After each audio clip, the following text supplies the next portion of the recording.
everyone. Welcome back to another FLP webinar. I'm Ariana, the host for our webinars, and we have James Cook returning to us for tonight's webinar over transporting firearms.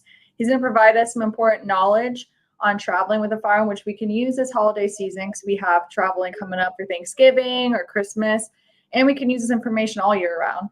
But as always, make sure to submit any questions in the comment section below. And this webinar is also going to be recorded. So if you want to share or watch it later, it'll be on YouTube tomorrow and for however long that you might need to go back to it again. Thank you again for everyone joining to watch this month's webinar. All right, James, do you want to tell us what we need to know about traveling with firearms?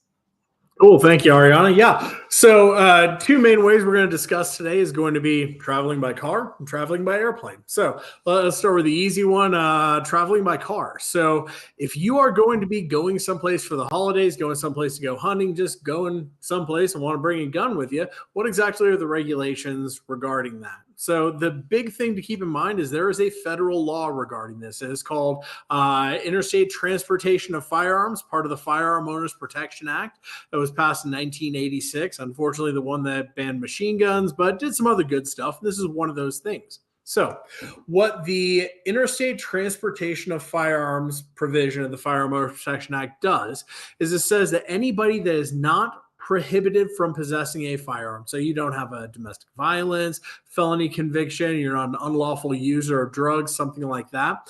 They are allowed to transport firearms from state to state. And the rules on it are that you have to be able to, number one, possess the firearm that you're bringing in your state legally.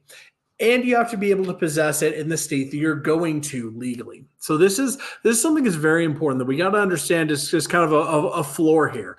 If I'm going to be taking, let's say I want to take an SBR AR-15 with a suppressor on it, I can't take that from Colorado to California. That firearm is illegal in California. The suppressor is illegal in California. The magazines I've got for it are illegal in California. It is not something that I can have in the state of California. And the federal law is not going to give me any kind of protections to bring that firearm to the state of California. However, interestingly, if I was bringing that firearm to, let's say, Oregon's not a good example anymore. If I'm taking some sort of crazy circuitous route to Utah and I decide that I'm going to go through Northern California on my way there, the Firearm Interstate Transport of Firearm Act does allow me to bring the firearm through California because the ultimate destination that I'm going to, that gun is legal. However, understand that when we're talking about all of this and transporting firearms through cars into other states there, it only relates to the firearm. Doesn't say anything about magazines, doesn't say anything about suppressors or any sort of other NFA device.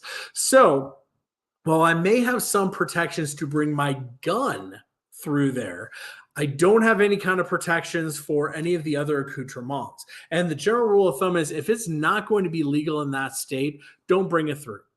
You may have a defense that, your attorney, if you get arrested and charged with transporting it through there, you may have a defense saying that, I traveled through Massachusetts on my way to Maine and the gun that I was bringing there is legal in Maine. If it's not going to be legal in that state, stay out of there. All right, don't even try it. Especially in places like New Jersey, they're notorious for hitting people up on those sort of things. So first off, it has to be legal where you're going to, but what are the requirements for how you have to transport it? Well, the federal law says that you're going to be protected as long as the firearm is unloaded and it is not accessible to the passenger compartment of the vehicle. So this was obviously written for people that are driving the family sedan. I've got a trunk on the back of my vehicle, and I can take that firearm and I can lock it in the trunk of my car. I have to do the same thing with the ammunition, and the gun has to be unloaded. And as long as I've got it locked in my trunk, I'm in compliance with the federal laws there, and I'm legally transporting that firearm. If you're like me and you drive a pickup truck and I don't have a lockable trunk in my vehicle, it says that I can have it in a locked container inside the passenger compartment as long as it's not readily accessible to me. What does readily accessible mean? Well, that means that I can get into it kind of quickly. It's something that is obviously set up so that I can reach in there and grab it and go with it. That's not what the federal law, envisions. They want me to have it locked up, unloaded. So what does this particular law mean? Well, it means that essentially, as long as I'm going someplace I can have the gun, that if I've got it in a condition that I can't use it in, it's locked in my trunk, it's locked up in a container inside the vehicle, that I can now transport it through. But as I said, the main thing to keep in mind here is that magazines, suppressors, those sort of stuff, not going to be covered under it. This is going to apply to both pistols and it's going to apply to rifles. Now, this is going to apply to all states, but there are definitely going to be some other exceptions. If I'm traveling through a state that allows me to carry a loaded firearm in my vehicle for my protection while traveling, like Colorado does, I don't have to have it locked up that way. Every state is going to be different on this. Most states do not just simply allow people to carry a loaded firearm for their protection. Colorado is one of the cool states that did that back before we went crazy anti-gun. But most states are not going to be that way. A lot of other states are going to allow you to have a firearm inside your vehicle. It may have to be unloaded. It may be able to be loaded. There may be different regulations on that. You're going to have to check with each individual state to figure out what exactly their rules are on that. Best way to do something like that, if you're an FLP member, call the non-emergency number. If you get a hold of once you get a hold of customer service there, they can actually send you a list of here's what the individual regulations are for each state you're going to be going to. I know a couple of years ago, we took a family vacation to Disney World, and I called up down to FLP headquarters and asked them, said, hey, I'm going to be going through the following states here. And they gave me a list of about a half a dozen states, and here are all of their firearm regulations. So I knew exactly what I was getting into when I was going through there. Just because you have a concealed carry permit in your home state, obviously doesn't mean it's going to be recognized in every other state. If in traveling down there to Florida, fortunately, most of them were going to be covered under a Colorado permit, but there were a couple of them that weren't. And I was not able to concealed carry in those states. Some states have have permitless carry. You don't have to have a concealed carry permit to carry down there. Some of them will only allow that for residents of their state. You're going to have to figure that out on your way. Unfortunately, I don't have time to go through all 50 individual state laws. A really important one to be aware of, and this is something that FLP will tell you about if you ask them for it, is notice requirements. Many states are going to require that if you are stopped by law enforcement, you have to notify them whether or not you have a firearm in the vehicle, on you, loaded, those sort of things. I would tell people that if you are traveling across state lines and you do have that gun on you, even if you know you're in a state that has, concealed carry permit or recognizes your concealed carry permit, if you're asking what's the proper thing that I should do? Should I notify them that I have a gun? Should I keep it quiet that I have a gun? If you're looking for one thing to do in every state, notification is always the better example, simply because that way you're not going to get in trouble for not notifying. However, obviously, the problem is if you get stopped in New Jersey, you can't have a gun, period there. New Jersey is absolutely awful. Don't go to New Jersey, and notifying them that you have a gun is going to get you into trouble there. And especially if you've got it locked up in the trunk. I don't know of any state that necessarily says that you have to notify if you've got a gun locked in your trunk. It's going to be specifically if I'm carrying it, I've got it accessible to me, there's a loaded firearm near me. If you've got it locked up in the trunk, it's not going to come into play, and it's probably better off not to mention anything about that.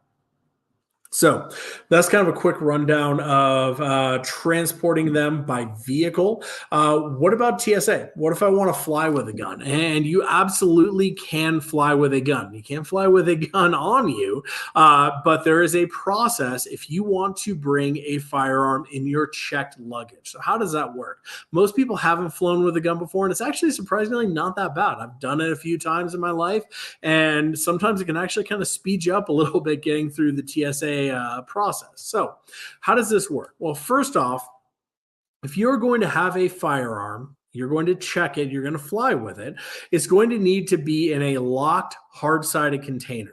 And this is different than, if we're talking about, I've just got the little plastic box that Glocks come in, that's not going to fly. You're going to need to have a much stronger case, something like a Pelican or something designed along those lines.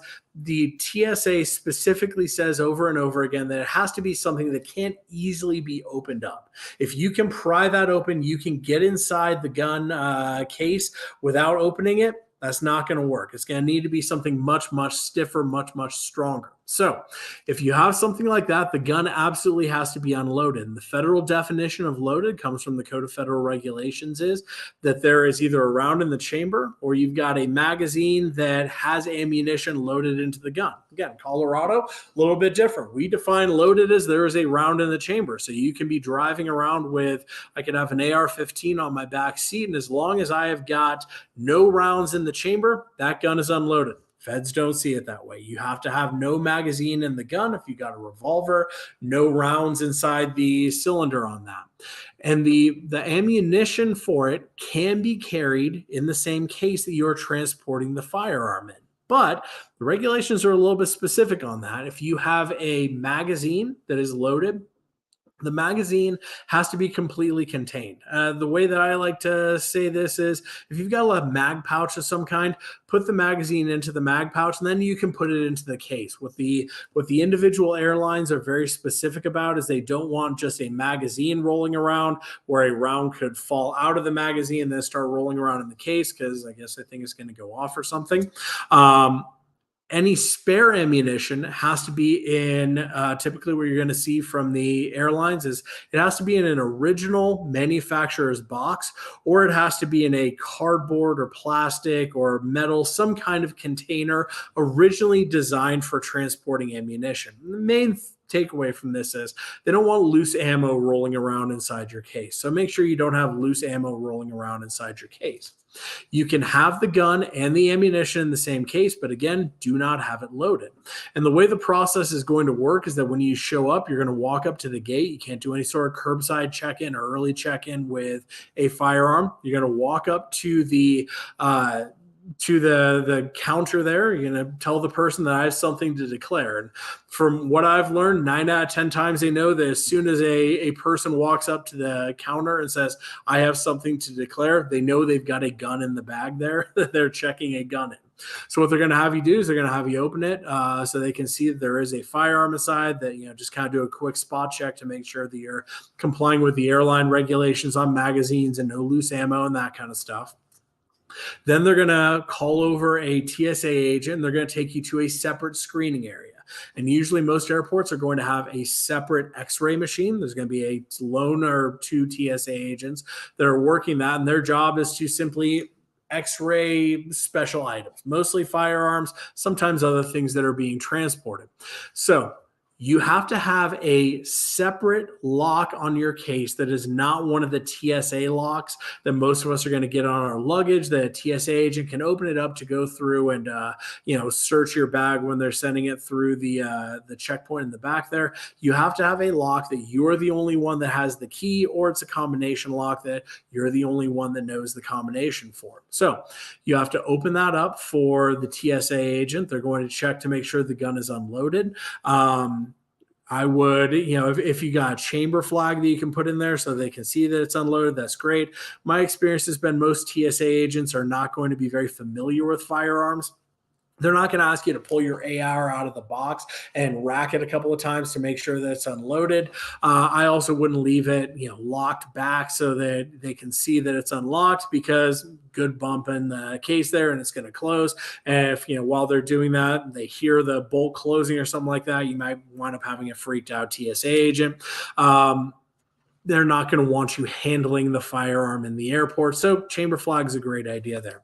They're going to have you show them that everything is good. They're going to have you lock the case up, put your lock that is not TSA accessible. They don't want some baggage handler in the back being able to open it up and steal a gun out of the case. Lock it up. They're going to put it through the x-ray machine, make sure there wasn't something that you didn't tell them about. And then at that point, it's going to get tagged specifically for that. And it's going to get sent back into the back of the airport there. And you're going to go on your separate way. Don't have any parts that are not or any firearm parts in your bag. I can tell you, I had an incident back in college, or excuse me, in law school, when I went to a gun show in Connecticut and found a guy that was making some really nice M1A guide rods, and I thought that I could bring one of those home because it just looked like a random piece of metal. And I could bring that home to Colorado to shoot a match with the next weekend. And unfortunately, I forgot to take it out of the wrapper that said what it was. My plan was just say it was an AMC 302 engine push rod, and I wound up shutting down the Connecticut airport for a couple hours there, and they held my plane. Don't be that guy. I made that mistake. Don't do that. Don't have any firearm parts in there. If you got any spare parts, a scope, anything like that, put it in the box with the firearm and check it in the box with the firearm. Or you could have it in checked baggage, but don't try to carry anything on with you. And I'd say that includes holsters too. When it gets checked in, obviously it's going to come out on the baggage terminal. It's going to go on the little, drop down there. Be ready to grab that and go when it comes in. Don't have any ammunition, separate from you. TSA is very, very specific about saying that if you have even an unloaded firearm that you can get into, and you have ammunition that you can get into, that they consider that being carrying a loaded firearm in the airport. Doesn't make a lot of sense to me, but TSA is really, really specific about it. Couple of other things. Make sure that you check with the individual airline about what policies that they have. It used to be back in the day that you would have pretty widely varying policies between different airlines. It's mostly streamlined nowadays. I just did a quick spot check of United, Delta, and Southwest, and they all basically have the same policies. But make sure that whatever airline you're flying, you log on, you check with them, because the airline has the ultimate say whether or not they're going to let you check the firearm onto the airplane. TSA has their own regulations that you have to comply with, but the airline is going to ultimately have the final say. You can't have more than 11 pounds of ammunition, and it says, it includes the weight of the container in that. I'm assuming that means that if I've got, a container of ammunition or my magazines, that includes it. It wasn't exactly super clear whether or not I can, count the case, but make sure that you're not carrying more than 11 pounds of ammunition. They're going to have limits on how many guns that you can check. From what I saw, it's going to be about 4 or 5 can be checked in a single container. They were specific about handguns on that. I didn't see a limit on the number of rifles that you can have, but presumably that 4 or 5 limit is going to apply to rifles as well. And if you do have a pistol that is in a small case, again, it has to be something you can't pry open and get into, but you can throw that into a larger duffel bag or something like that you're transporting, just so that you don't just have a small single 1 or 2 pistol case in there. You can throw it into a big duffel bag after it has been checked by TSA, and then they're going to have you fill out a separate form to point out that, hey, we've got a gun inside this bag, and everything else inside the bag is not going to be a prohibited item there. So that's kind of a quick rundown of transporting by car, transporting by airplane. If you go by airplane, it's not really as bad as you would think. Another important thing to keep in mind: airplanes get diverted. Sometimes there are, bad things that could happen at an airport. If I am, flying up to Maine to go moose hunting up in Maine, and for whatever reason, there's a really bad blizzard up in Maine, and I get diverted into New York City, I do not want to take possession of my gun in New York City. And what I would advise you do is, as soon as you land, talk to the staff there and explain that you can't take possession of that firearm, that there's got to be something that gets handled there. Make a stink about it with the airplane, because if you take possession of that case and it has got a handgun in there, New York, New Jersey, places like that, Massachusetts, but especially New York and New Jersey, are absolutely insane about guns. And if you all of a sudden take possession of that gun and now try to go back into, an airport in New Jersey or New York and now declare that I've got a firearm and it violates the laws of New York to have that particular firearm because you've got something cool, that could wind up being a problem for you. And that gets to be a real issue. Ideally, what you would do is work out with the airplane that this is going to get transferred directly from the airplane into the next plane that you're going to make your connecting flight. That way you don't have to take take possession of it. And if you do, for whatever reason, have to wind up taking possession of that, make sure that it is really, really well documented that they force you to take possession of that. Doesn't mean you can't get arrested. Doesn't mean you can't be charged. There actually have been people in New York that have been charged with taking possession of illegal firearms because planes were diverted there. But at least give your attorney a fighting chance to explain that you were forced into this, that you did not make a choice about it. I see the question in there about body armor. Body armor is legal to carry on, even on carry-ons. And I'm looking at this specifically on the TSA website. It specifically addresses it and says, yes, you are allowed to have body armor. However, I would say you're much better off checking it than trying to carry on. You're definitely going to raise the stink if you try to carry on the body armor. Even though TSA says you can do it, I wouldn't advise you do it, especially if you're talking about you've got a fully loaded up plate carrier with mag pouches and tourniquets and all that kind of stuff. Trying to carry on something like that is just going to raise all sorts of red flags. I would put it in your checked baggage, and I don't think there's going to be any sort of issues carrying that in your checked baggage. Anything else that people have questions for? Pop them into the comments here. I'll come back in a minute. We got some pre-submitted questions. I'll address those, and we can handle anything else people have questions for.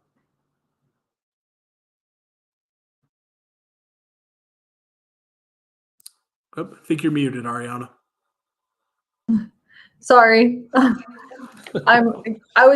I'm guilty for eating behind the camera. So I was trying to be decent on camera. So perfect job again. But thank you, James, for another great webinar, for sharing valuable information. It was a quick one today, but there's a lot of questions that we're going to go over some more information.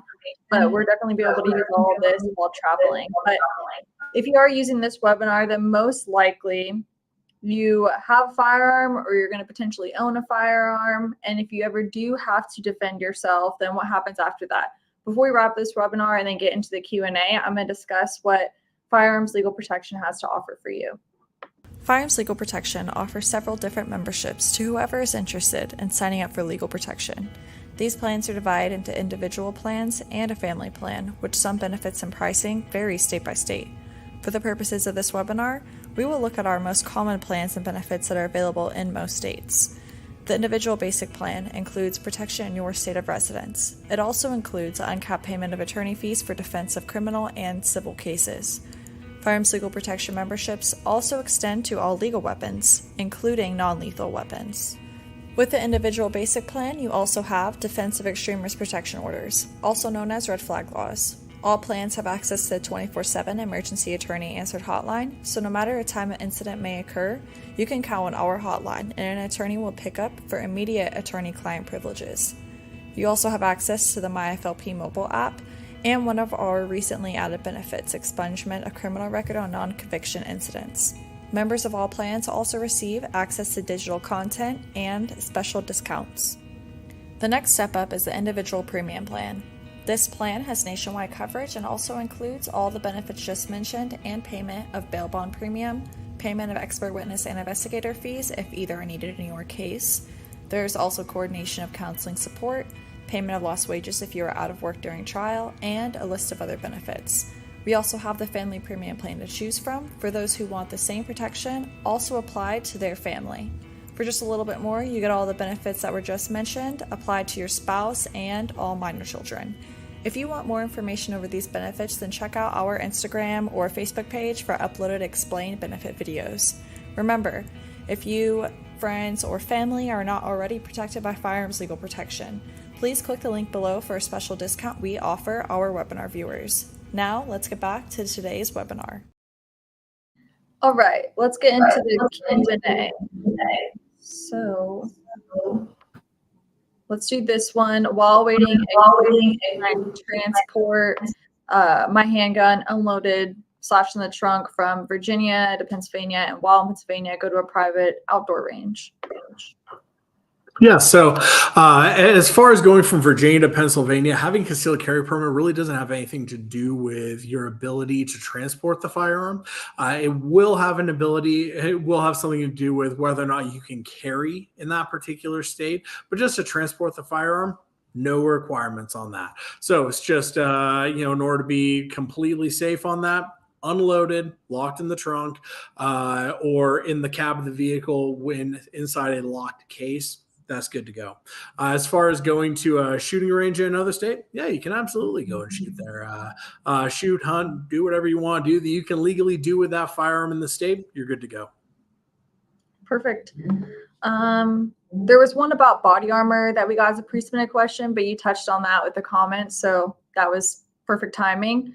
And then this one, I'll be going through a whole bunch of states, and they're Texas resident. Are there laws that they should be aware of? And you went through this earlier, and you talked about the MyFLP app, so that was perfect as well. And they'll have a Texas LTC at the time, and I guess they're going to be carrying around a 9mm. Yeah, and again, with that long list of states there, just going through the MyFLP app, figuring out what exactly are the laws. That's the best way to do it. Something to be really wary of is if you go online and simply Google, hey, what are the firearms laws in Louisiana? All right, you are going to get answers that are going to vary based off of the age of them. There could be, you wind up pulling up an article that was written 6 years ago. I know down there in Texas where you are, Ariana, there was a pretty big change in Texas gun laws a few years ago with going to a permitless carry system and kind of a hybrid there where you can still get a concealed carry permit so you can use it in other states. If you're looking at old information, you can be looking at bad information. So make sure you're looking at something current, something vetted, and yeah, go through the FLP app is a fantastic way to do that. And just like I talked about, the notice to law enforcement, that's a really big one. If you're in Texas, you're pulled over, you're stopped by law enforcement, you have to notify them you have a firearm. Louisiana, if you're pulled over, you're stopped by law enforcement, you have to notify them that you have a firearm. In Alabama, Mississippi, you don't have to do that. But you want to make sure that you check and you find out exactly what the laws are. Check the FLP app. Great way to do it. Perfect. And good plug for the FLP app as well. But if any of you guys have issues logging into the app, just email us or contact our customer service team. They're great and we can help get you logged in. But it's a very, very helpful app. I use it whenever I travel. Next question. I'm in Michigan and can't travel into Boston. Do I take it off and separate the gun from the ammo out of reach?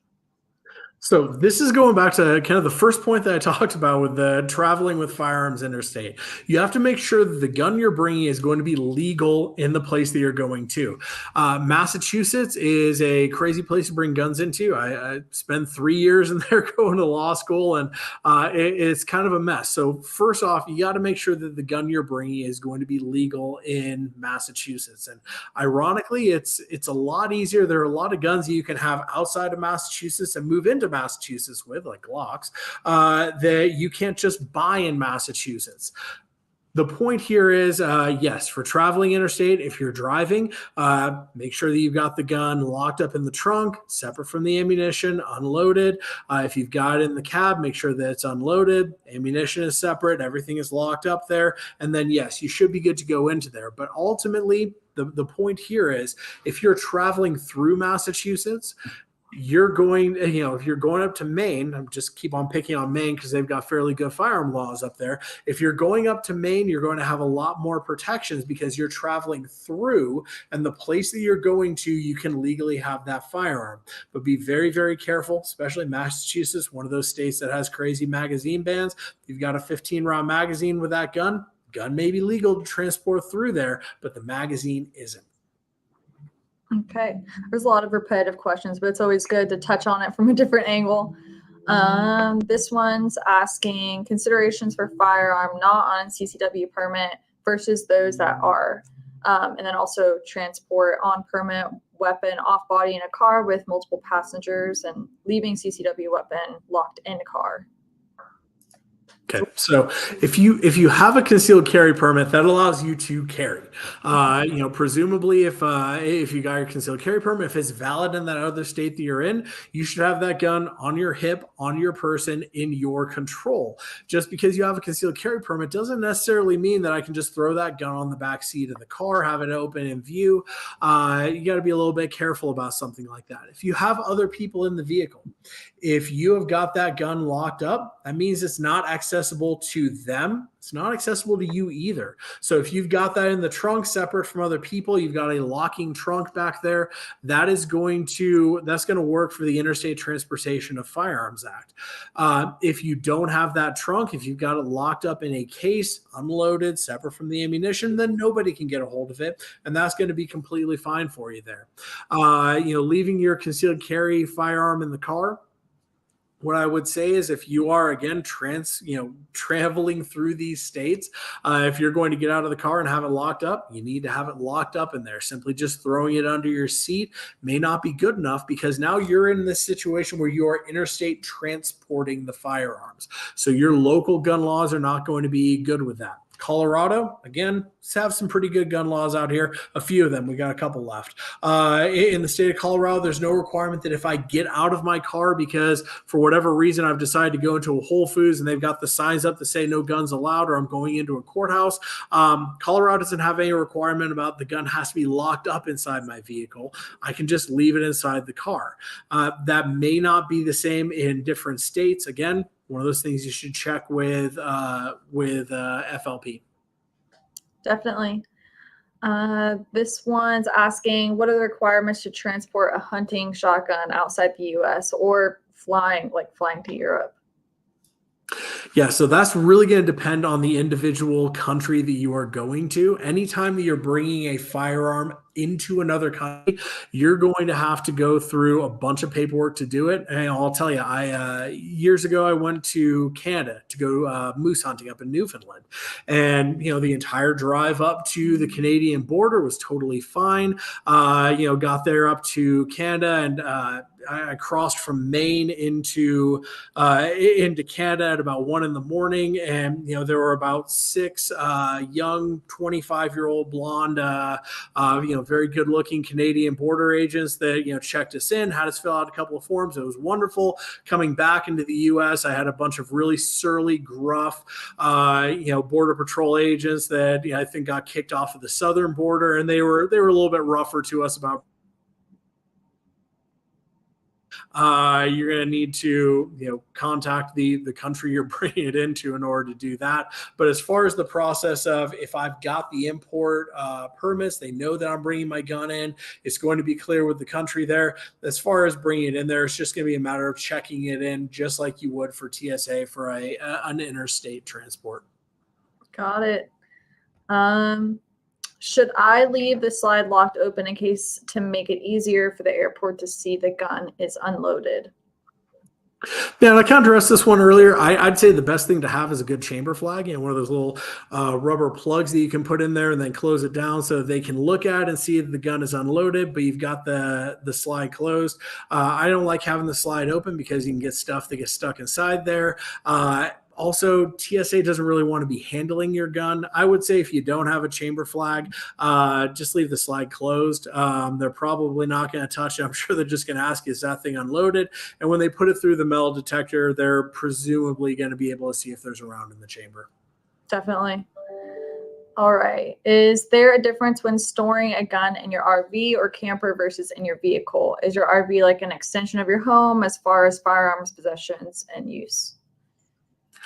So RVs are going to be considered a motor vehicle. Okay, they're not going to be considered like your home, where basically you can have whatever you want in there. And a good way to think of this is search warrants. In order to go into your home, law enforcement typically is going to have a search warrant or your consent to go inside there. Vehicles, they have a lot more leeway, and even in RVs, they have that extra degree of leeway. So just because it is an RV does not mean that I get to load up my suppressed SBR with a 30-round magazine and go traveling through California. It's not going to fly like that. I saw somebody in the side here say a lot of Class A RVs have drop down overhead compartments. Is that considered the same as a trunk on a passenger vehicle? It is, because the requirement in the interstate transportation of firearms is that you have to have the firearm locked up, and it says specifically in a compartment that is not the glove box inside your vehicle. So if you've got a locking overhead bin, you can lock that up. That's going to be considered just like your trunk would be. If I've got a locking center console, the issue with that is going to be readily accessible. Because yes, I could simply lock it up in my center console. It's not my glove box. And that's what the law specifically says. It has to be something other than the glove box. But that center console is right under my arm here. And, if I've got a key, I can get that. I can open it up. I can immediately get into it. I think that gets into kind of a gray area where the law specifically said glove box. But I think the reason they said glove box is because presumably the glove box is right there. I can just reach over to it. I can unlock it. I can get into it, and I've immediately got access to my gun. If I've simply got a locking center console here, is that any different than a glove box? I think that's kind of pushing it. But the overhead bin in an RV, I think you're absolutely good to go on that. Okay. And what are interstate transport restrictions for firearms when going on a hunting trip out of state? Yeah, again, it's just going to be like any other firearm. The good thing about that is if you've got tags for another state, you're going to be able to show that, yes, this gun that I've got is going to be legal, and here's the purpose I'm using it for, where I'm going. So I think you're fine there. But otherwise, just like any other gun. Easy. How to plan for traveling in or near anti-2A cities, states by car. Yeah, best thing you can do is avoid them. The one that I keep on saying New Jersey, and the reason that I keep on saying New Jersey is New Jersey has a bad history of arresting people. Usually they're from Pennsylvania that just accidentally drift into New Jersey and cross over a lane and get stopped, and then they inform a New Jersey State Patrol that they have a gun in the car. There was a woman that did that a few years ago and wound up getting arrested, spending some time in prison in New Jersey because of that. So best thing you can do, avoid them. If you have to go through them, make sure that you are following the requirements for interstate transport of firearms to the T. You've got that in a locked container. Heck, I would have it locked in your trunk in a locked container, ammunition separate. Follow the regulations to the T. The code, if you're looking for it, is 18 USC section 926A, and it goes through all this. It basically says everything that I just told you there, but make sure that you're following that. Unloaded, ammunition separate, locked container, locked trunk, locked compartment inside the vehicle, if you have to go through those places. All right, we got a couple more left. So if anybody else has questions, better submit them soon in the comments. Can I purchase a handgun in Pennsylvania when I go for Thanksgiving and then bring it home to Virginia legally? I've applied for a concealed carry permit, but I'm still waiting. So understand this is getting into a whole separate law, and what this is regarding is purchasing of firearms across state lines.